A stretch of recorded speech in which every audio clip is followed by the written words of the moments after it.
Nós não podemos ter tudo o que queremos, na hora que queremos e como queremos.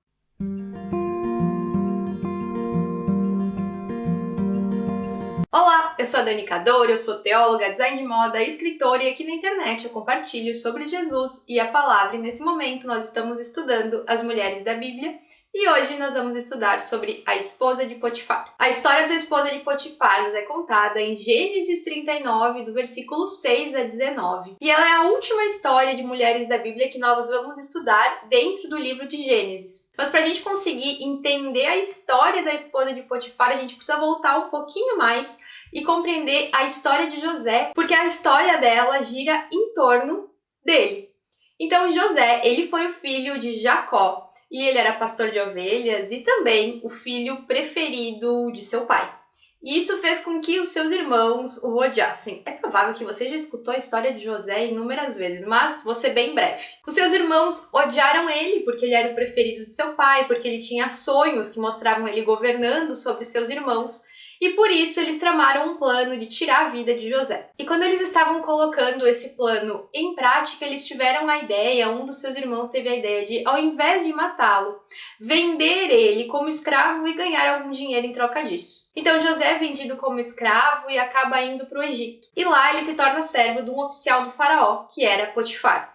E aqui a gente começa a ver a ligação entre a esposa de Potifar e José. A Bíblia nos diz que a presença de Deus estava com José e o que ele fazia prosperava. E ao ver isso, o Senhor de José começou a confiar todas as suas coisas nas mãos de José, porque ele via que tudo o que o seu servo fazia prosperava. Então José acabou sendo aquele que não cuidava só da casa do seu senhor, mas também dos interesses dele. Ele era alguém de confiança. E a Bíblia nos diz em Gênesis 39:6 que José tinha uma aparência atraente, uma boa aparência. E isso fez com que a mulher do seu senhor, que a Bíblia não menciona o nome, por isso nós vamos chamar ela o tempo inteiro de a esposa de Potifar, desejasse ele. A esposa de Potifar, diante da beleza de José, passou a desejar ele. A tal ponto que ela chega para José e faz um convite: deita-se comigo. E a resposta que José dá nesse momento é muito importante, eu quero ler com vocês. Meu senhor não se preocupa com coisa alguma de sua casa, e tudo que tem deixou aos meus cuidados. Ninguém desta casa está acima de mim, ele nada me negou a não ser a senhora, porque é a mulher dele. Como poderia eu, então, cometer algo tão perverso e pecar contra Deus? Aqui José está falando que o seu senhor confiou tudo que ele tinha em suas mãos, mas negou a mulher, obviamente, isso era uma lógica, ele não poderia se deitar jamais com a mulher do seu senhor. Mas aqui José também lança a luz ao fato de que ele estava consciente de que a presença de Deus estava com ele, porque ele menciona: como eu vou pecar contra Deus? Ele sabia que Deus veria a sua ação e julgaria a sua ação. O adultério, já no Antigo Testamento, já nesse momento da Bíblia, era considerado um pecado grave.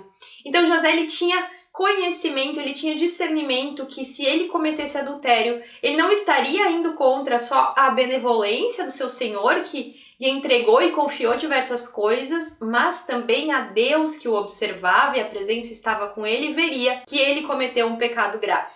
Então, diante do convite da esposa de Potifar, José nega e esclarece com muita dignidade os motivos pelo qual ele não cederia a essa tentação. A palavra nos diz que a esposa de Potifar continuava insistindo e ele continuava negando. Então isso nos dá a entender também que não foi uma história que aconteceu de um dia para o outro, mas que houve um período de insistência onde ela o tentava e o convidava e ele negava. Mas o versículo 11 nos diz que um dia José entrou na casa e que não tinha mais nenhum servo por perto e ele acabou ficando sozinho com a mulher do seu senhor, que o agarra. Mas então José foge e deixa o manto nas mãos da esposa do Potifar.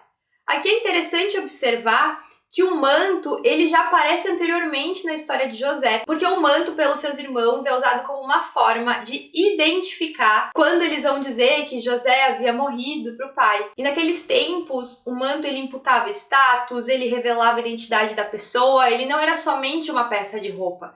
Então, certamente, ao mostrar o manto, a esposa de Potifar estava de fato mostrando a identidade de José para o seu marido. Outro ponto sobre isso que é interessante a gente pensar, que a esposa de Potifar vai usar o manto, que é a prova da inocência de José, para condenar ele. Ela usa de manipulação aquilo que seria a prova da inocência do homem que não quis se deitar com ela, como uma forma de condená-lo. Então ela deturpa um sinal para aquilo que lhe convém, para aquilo que ela deseja fazer. E quando a gente continua olhando a história, nós vemos que ao ver que ele fugiu e que ela ficou com o manto, ela fala para os empregados que José tentou agarrar ela, que ela gritou, e quando ela começa a gritar, ele foge e deixa ela com o manto.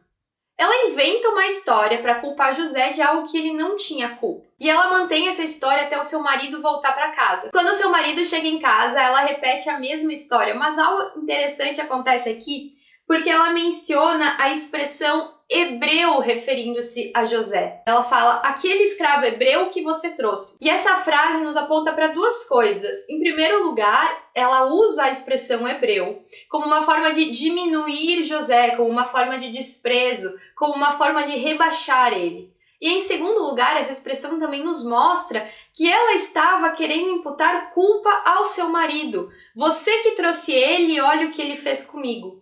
Então ela não bastante culpou José de algo que ele era inocente, também culpou o seu marido por algo que nem era verdade e rebaixou José aquele que ela desejava.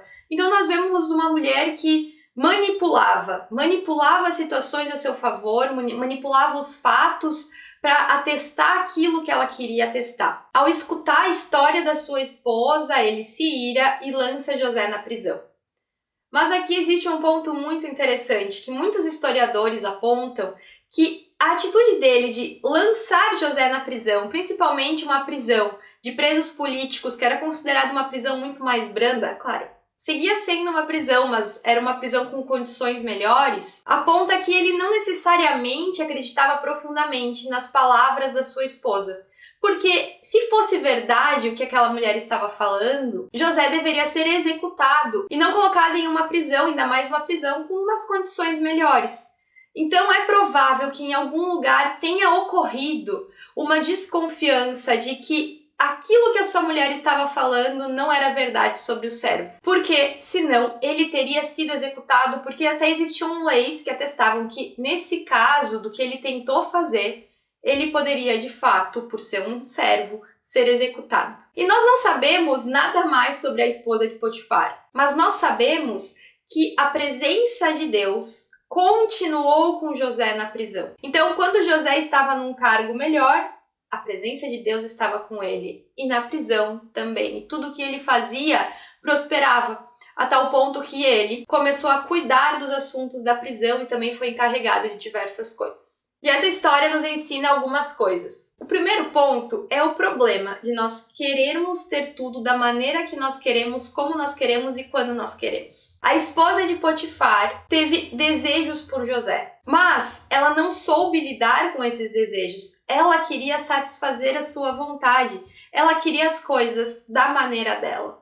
Não é ir muito longe dizer que ela agiu de uma maneira extremamente mimada, porque ela não conseguiu lidar com aquilo que ela não poderia ter. Ela insistiu em buscar aquilo que ela desejava. E certamente ela era uma mulher com uma condição de vida muito boa, afinal, o seu marido era um oficial do faraó. Então ela tinha uma condição de vida boa, ela tinha uma vida confortável, mas mesmo assim ela não conseguia lidar com aquilo que ela não poderia ter. Ela era uma mulher que não aceitava ser contrariada. E quando a gente olha para a história, a gente vê que em alguns momentos ela tratava os outros de maneira objetificada, como se eles fossem objetos. Ela não tratava José como um ser humano, seu marido ou as outras pessoas, mas sim como peças num jogo de tabuleiro, que ela movia em busca daquilo que ela desejava. Por quê? Porque o seu desejo era prioridade na vida dela.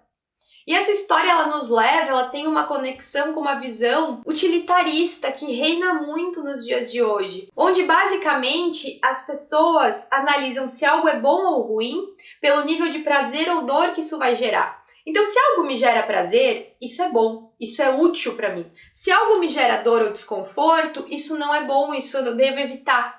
Mas essa visão a gente não precisa nem ir muito longe para ver que ela é uma visão extremamente falida. Porque quando nós olhamos para o texto bíblico, nós vemos que quem estava certo nessa história? A esposa de Potifar, que tinha uma visão utilitarista daquilo que lhe daria prazer, daquilo que ela queria, que ela tinha que satisfazer os seus desejos, ou José, que sabia o que ele deveria fazer perante ao Senhor e também em respeito àquele seu senhor terreno. Então, nos guiar por aquilo que nos causará prazer ou dor não é o padrão que nós devemos ter aqui na Terra. Nós devemos viver com base naquilo que nós sabemos que devemos fazer e não com aquilo que nós queremos. Porque muitas vezes o que nós queremos não é condizente com a maneira que nós devemos viver. E talvez você me diga, Dani, eu passo muito longe dessa visão. Eu não tenho uma visão utilitarista das coisas. E eu quero te perguntar, será? Quantas coisas na sua vida você sabe que deveria fazer, tanto para o Senhor ou como para o bem da sua casa, de você mesma, e você não faz porque isso vai te gerar mais desconforto do que prazer? Quantas vezes você não deixa de fazer aquilo que você deveria fazer porque você não quer passar por um momento de desconforto? Indo além, quantas vezes você não faz coisas que você sabe que não deveria fazer, indo em busca de prazer? Quantas vezes você não passa mais horas no celular do que você deveria, você não lê a Bíblia porque você quer o prazer de estar no celular? Ou você come coisas em excesso que você sabe que vai te fazer mal, mas você quer esse prazer? Muitas vezes nós olhamos para conceitos de uma maneira macro, como se para eles existirem, eles precisam governar tudo da nossa vida e todas as áreas o tempo todo, mas não é assim. Muitas vezes essas filosofias, elas vão minando áreas pequenas da nossa vida, mas vão corrompendo de tal maneira que a gente não vive mais observando se no fim a gente não tá pecando contra o Senhor porque nós queremos saciar os nossos prazeres. Então essa história saiu um pouquinho do foco, mas eu quero te fazer pensar se de alguma maneira você não age, não na área sexual, que nem a esposa de Potifar, mas você também não age indo em busca do seu prazer, indo em busca daquilo que você quer, sem considerar as suas ações, as suas atitudes, só olhando para o prazer que você vai ter. O segundo ponto é o problema da tentação. A tentação existe, e existe para todas nós. Muitas mulheres pensam, e homens também, quando eu casar, os meus problemas com tentação na área sexual acabaram. Tá aqui essa história. A esposa de Potifar era uma mulher casada. E não acabou. O casamento não nos livra de ver alguém e talvez sentir algo. Mas o compromisso que nós temos, tanto aqui na terra como com o Senhor, faz com que nós nos afastemos dessa tentação e não que nós continuemos a observar. Então, quando nós sentimos algo que nós sabemos que nós não devemos sentir, o caminho não é ficar dando voltas, observando, nutrindo sentimentos, nutrindo pensamentos. É de fato fugir. E precisa ter mais coragem para fugir da tentação do que permanecer ao redor dela dando círculos. Essa história nos mostra que muitas vezes nós precisamos de fato fugir daquilo que nos levará a pecar, que nos afastará do Senhor. Muitas pessoas, elas brincam com fogo, tem essa expressão, o que significa? Que nós sabemos o que o fogo pode fazer em nós sabemos que ele vai queimar, machucar, causar danos e ferida. E a pessoa que fica passando a mão sobre o fogo, hora ou outra ela pode se queimar. E quem vive perto das tentações, constantemente perto das tentações, hora ou outra, cede e sofre as mesmas consequências do fogo. Sente dor, machuca, ferida, vai lidar com muitas coisas que não precisaria se tivesse fugido. E essa história nos lembra que o adultério e o sexo que acontece fora dos padrões que Deus estabeleceu é pecaminoso, porque ele distorce a maneira que Deus criou a relação. Deus não criou as relações sexuais para serem algo somente físico. Elas acontecem dentro do casamento porque Deus as criou para elas acontecerem de maneira completa, com laços em todas as esferas. Não só um laço físico, mas também emocional, psicológico, um laço também financeiro, um laço que nós sabemos que ele não vai se romper. É isso que o casamento é, ou deveria ser. Um laço que nos dá segurança para que a gente se entregue sem máscaras e por completo. Sabendo que o outro não irá embora amanhã, mas permanecerá.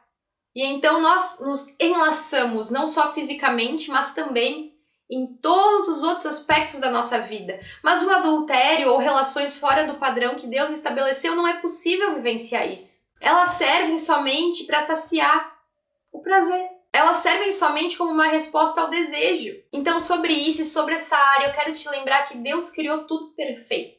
Inclusive a maneira que um homem e uma mulher se relacionam ou devem se relacionar. Se nós queremos viver a perfeição nessa área, nós devemos ter disposição de submeter os nossos desejos ao Senhor e aquilo que o Senhor nos ensina a viver. O terceiro ponto é o problema da manipulação. A esposa de Potifar era uma mulher extremamente manipuladora.